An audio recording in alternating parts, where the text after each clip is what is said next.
Hello mga mare, so today may nag-order na naman sa akin ngayong gabi.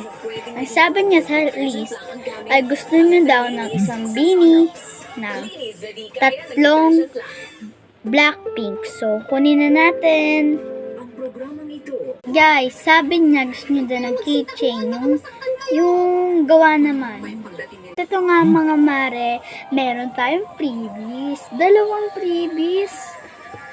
Galing dun ha, dalawang freebies. Pero sa iba, isang freebies lang o kaya walang freebies. So, kunin natin dalawang freebies. At ito na nga mga mare, nakuha ko ng aking dalawang freebies. So, mga mare, papadeliver ko na lang. So guys, may sabihin pala ako sa inyo. Hindi talaga dito sa YouTube siya nagpaalam. Nandito siya sa kapitbahay namin. So guys, bye!